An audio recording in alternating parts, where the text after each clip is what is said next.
Hello, my name is Daniel. I'll be doing the second negative. So the first two affirmatives made a really good point. We do have a failing sexual education, but do we really need to rework it to make it a federal level?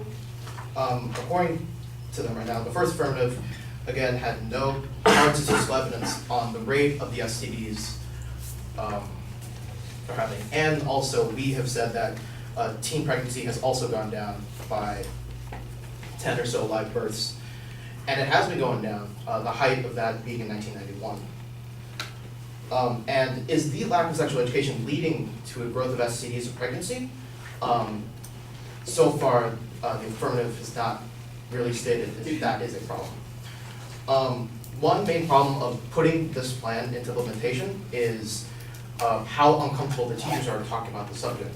One of the main arguments with bringing in sexual education is it's taking a little bit of powers away from the parents and putting more powers into the teachers. And the teachers usually are not sex ed teachers. They're usually biology teachers or some of the people doing a health class.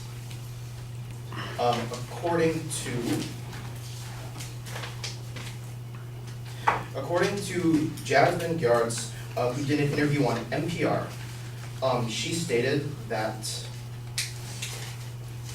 sex education, the concept makes a lot of people cringe, conjuring images of teenage giggles and discomfort. It's also a subject of a lot of teachers would rather avoid. And this teacher has been teaching sex ed for 10 years, and she now works for WHED Co., a Bronx-based community development organization that includes sexual education in its programs for youth. Another point that I would like to point out is that the first affirmative said that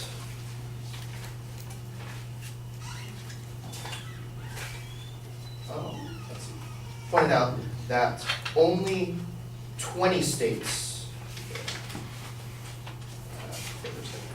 require that if provided sex or HIV education must be medically, factually, or technically accurate.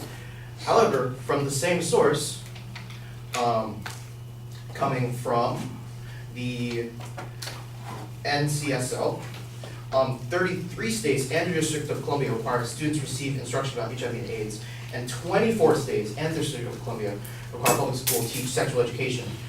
21 which mandates sex education and HIV education. Another thing of doing it statewide is they were talking about making it federal. The problem with that is you can't really do that. According to another interview on NPR.org, Nora Gelfand, the director of training at Answer, an organization that promotes comprehensive sexual education based at Rutgers University, said that we cannot give the same treatment of sexual education all around because sex ed laws are different in different states, mainly abortion laws. If you go to these different states, for example, the state of Michigan, they are prohibited from discussing that term or that concept at all. And sometimes can even be financially penalized if they do. On the opposite hand, New Jersey is required to teach about pregnancy options, including abortion in high school. So you can't really teach the schools the same thing because the laws are different. Also another thing is different states have different viewpoints of what they want to teach. Going back to Salo, her way of teaching is, she quoted, "One of my biggest goals as a sex educator is to be sex positive. To talk about pleasure and to talk about sex, not as just something that just make babies." As teachers, they have different ways of teaching, they have different viewpoints. She was talking about full or partially abstinence, while this teacher who's been teaching for 10 years, really comfortable, talks about sex in a positive light, how it could be a wonderful thing. So that's another reason